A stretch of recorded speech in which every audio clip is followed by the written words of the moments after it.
Ya viste, hay gente que está bien comprometida con que la ley se cumpla al pie de la letra, y hay veces sin darnos cuenta o tal vez conscientemente lastimamos a muchos por esto. Bueno, la ley no es un fin en sí mismo, es apenas un medio para poder dirigirnos a Cristo. Cuando convertimos la ley en algo que es plenamente punitivo, terminamos muchas veces lastimando a muchas personas. En esta lección vamos a hablar acerca de cuál es el espíritu de la ley y cómo este fue violado cuando Nehemías intentó arreglar algunos problemas que estaba teniendo el pueblo de Israel en aquellas épocas. Esto y más en el desarrollo de la lección de escuela sabática. Acompaña.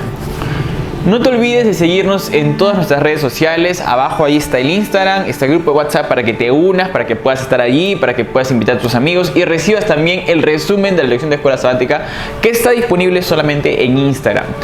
De igual manera, suscríbete a este canal, activa las notificaciones, comparte esto con tu grupo pequeño, comparte esto. Si encuentras algo aquí relevante, por favor, llévalo y no te lo quedes, compártelo con los demás. Ahora sí, empecemos. En la primera parte de la lección vamos a ver el problema que había en el pueblo de Israel. Lo que había pasado es que antes de que Nehemías fuera el encargado de la restauración del templo, el pueblo de Israel tuvo gobernadores que el reino que los dominaba ponía a cargo de ellos. Estas personas habían un poco, digamos, abusado del cargo que tenían. De hecho, no era poco lo que hacían. Ellos estaban demandando del pueblo más de lo que tal vez el pueblo podía dar. No era el plan de Dios, hubo muchos problemas y el pueblo realmente comenzó a quejarse, comenzó a clamar diciendo que por favor les ayudaran. Nehemías 5, 1 al 5 nos va a mostrar el problema que había en aquella época. Estaban todos cansados de que el Estado, por así decirlo, exigiera más de ellos de lo que ellos podían dar. Un poco conocida la situación para nuestros días, ¿no? No es tan diferente, la verdad. Sabes, algo que yo estoy observando en mi lectura del texto bíblico en estos primeros versículos es que el pueblo de Israel siempre tuvo problemas, siempre tuvo realmente situaciones bien complicadas. O eran invadidos por otras personas, o la gente les robaba sus tierras, o caían en problemas porque ellos mismos se los buscaban. Sabes, el pueblo de Dios no es un pueblo que está ajeno a los problemas. Y esta es la primera lección que tal vez me gustaría rescatar de nuestro estudio de esta semana. Nosotros siempre vamos a tener problemas y esto nos tiene que motivar a querer estar ya en las mansiones celestiales donde la paz será abundante. Aquí, por más de que estemos dentro de la iglesia y seamos el pueblo de Dios para nuestros días, la verdad es que también existe el clamor, tal vez de la misma manera. Tal vez el Estado no nos acompaña, tal vez problemas en casa, tal vez problemas conyugales o con las parejas, no lo sé. Pero lo que sí sé es que los problemas no están ausentes en la vida del cristiano. En el pueblo de Israel ocurría esto y ellos tenían constantemente problemas. Lo que pasaba ahora era solamente, vamos a decirlo criollamente, una raya más al tigre, porque la verdad es que Israel durante toda su historia tuvo siempre muchas dificultades. Desarrollando un poco más el tema de los problemas, vamos a encontrar de que el problema que había aquí era que los gobernadores de aquella época, las personas que estaban por encima del pueblo, estaban exigiendo pagos que eran legítimos, pero que no eran acorde a la situación en la que vivían. Es verdad, lo que estaba exigiendo los gobernadores no era algo raro o algo fuera de la ley, era todo en orden, según la ley de Moisés lo decía y según también las leyes de aquella época avalaban. El problema estaba en que el pueblo no estaba en la condición de poder dar más. Muchas de las personas en esta época daban inclusive hasta a sus hijos para poder pagar las deudas que ellos tenían. No tenían ni qué comer, tenían hijos que eran esclavos, algunos de ellos ya eran esclavos también y además tenían que poner casi 350 talentos de dinero para poder pagar los impuestos. Era realmente complicado. Existía una ley que era para el orden, existía una ley que Dios puso para que se pudiera mantener la equidad económica en aquella época. Sin embargo, la idea de esta ley era mantener el orden, era guardar la equidad. Sin embargo, en el contexto en el que estaban, esta ley pues realmente venía a ser algo complicadísimo. El pueblo recién había salido del exilio, estaban tratando de construir un templo y ahora venía gente que era del mismo pueblo a cobrar impuestos que el pueblo realmente no tenía en ese momento para pagar. El espíritu de la ley, o la actitud o el propósito de la ley, era tratar de ayudar a las personas, era tratar de rescatarlos de la pobreza, era tratar de hacerlos iguales todos unos con otros, era tratar de poder mantener el orden en la parte económica del pueblo. No era maltratar a la persona, no era el origen o el propósito de la ley tratar de golpear al individuo. Ese no era el propósito. Cuando la lección menciona de que el espíritu de la ley fue violado, está hablando del propósito con el cual la ley fue hecha. ¿Para qué fue hecha esta ley? No estamos hablando de los 10 mandamientos, por favor, ¿ok? Aclaremos eso. Estamos hablando de las leyes de convivencia, las leyes económicas, las leyes que fueron dadas en Deuteronomio y Levíticos. Eran leyes que Dios instauró para que su pueblo supiera cómo vivir aquí en la tierra. Estas leyes fueron dadas con el propósito de que ellos pudieran aprender y pudieran ser rescatados de la pobreza en la que se encontraban en aquella época. Ahora, en este contexto, en un contexto en el cual ya salieron de Egipto, pasaron muchos años y ahora salieron de un exilio donde regresan no cargados de dinero, sino muchos pobres, muchos carentes, era un poco incoherente que el Estado o los gobernadores, que en este caso eran los mismos judíos, es decir, hermanos de estas personas, del mismo pueblo, cobraran más de lo que ellos podían pagar. Lo estaban haciendo y lo venían haciendo hasta el punto en que el pueblo ya no pudo más. Aquí encontramos dos lecciones importantes que la lección deja entrever. La primera es que existen problemas que son consecuencias de nuestras propias acciones. Es decir, son cosas que nosotros hacemos que después nos pasan factura, que después terminamos tal vez muy lastimados por aquellas cosas que nosotros realizamos. No creo que sin querer, creo que todos conscientemente de lo que hacemos cometemos muchos errores que después hay que pagarlos de una manera en que no es nada agradable. Ese es un primer punto cuando hablamos de problemas. La segunda causa puede ser una causa ajena a nosotros, es decir, estábamos en paz y de la nada vinieron problemas que nosotros no buscamos. Ambos tienen que ser resueltos, tomados de las manos de Dios y confiando de que Dios va a hacer algo en nuestras vidas para solucionar aquella situación.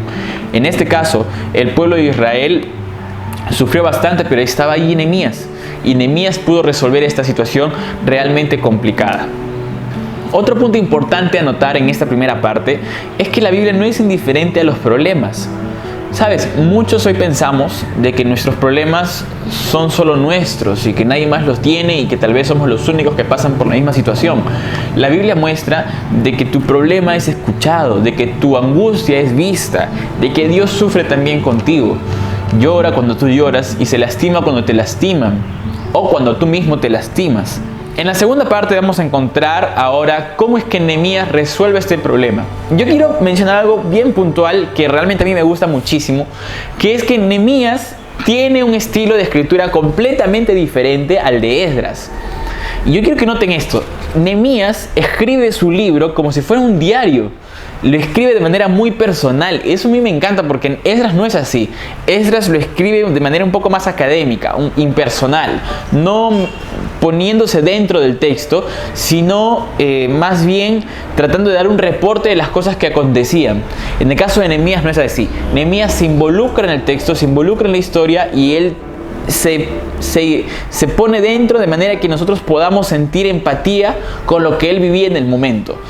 Nehemías muestra en Nehemías 5, 7 al 12 que estaba completamente indignado con el problema, estaba completamente molesto, no estaba de acuerdo y comenzó a decir de que no era razonable lo que estaban haciendo estas personas. Gracias a Dios, los líderes que estaban haciendo esto entendieron bien y se pusieron a pensar en que lo que estaban haciendo verdaderamente no era positivo. Aquí encontramos algunos principios que valen la pena notar, vale la pena apuntar, vale la pena ver. Primero, Nehemías es muy elocuente para hablar, sabe en qué momento decir las cosas y de qué manera hacerlo, sabe cuándo enojarse, cuándo no hacerlo. Él maneja muy bien el timing, maneja muy bien los tiempos. Tiene un buen ritmo para poder decir las cosas. Hemos visto en capítulos anteriores de que cuando él tenía un sueño, tenía un plan, tampoco lo decía a todos. Cuando él tenía alguna cosa nueva para aportar, tampoco lo mencionaba libremente. O sea, él tenía siempre esta reserva para sí mismo que lo utilizaba para saber cuándo lanzar lo que tenía que lanzar, cuándo hablar lo que tenía que decir. En este caso, él muestra su enojo, su indignación y en el momento adecuado cuando el pueblo viene a hablar hacia él y en una asamblea, en un lugar donde están todos, él lanza las palabras que comienza a hablar, con una estrategia para tratar de persuadir a los líderes de volverse de sus malas acciones. Para mí, desde mi perspectiva, creo que es una muy buena estrategia. Lección entonces: hay que saber cuándo decir las cosas, hay que ser atinados, hay que saber cómo hablar y de qué forma hablar. Sabes, yo pienso mucho en las juntas de iglesia. He estado en muchas juntas de iglesias muy grandes, que son las que regularmente tienen más problemas porque hay muchas opiniones. Y hay veces nosotros hablamos de una manera en que lastimamos mucho a las personas, con esta idea absurda de que yo soy así, yo digo las cosas en la cara, digo las cosas como son. Y cuánto mal nos hace esto, cuánto mal nos hace el hecho o la frase de decir yo tengo que decir la verdad porque la verdad es así. Sabes, hay muchas maneras de decir la verdad, hay muchas formas de decir lo que hay que decir. La gente no se enoja por las cosas que tú dices. La gente se enoja por la forma en cómo tú hablas las cosas, cómo tú dices las verdades. ¿Sabes? No es necesario golpear el honor de una persona para poder tú quedar bien o expresar un punto de vista. Nehemías hace lo que tiene que hacer en el momento oportuno y esos principios tenemos que rescatarlos también nosotros. Finalmente tenemos la parte del juramento.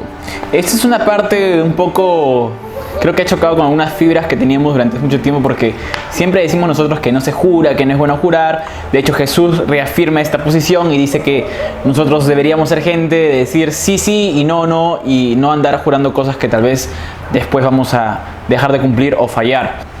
La verdad es que el juramento y la maldición eran costumbres de la época y son figuras que nos muestran que Nehemías pues también era parte de su cultura. Era una cosa muy común hacer maldiciones para realzar los juramentos que se hacían.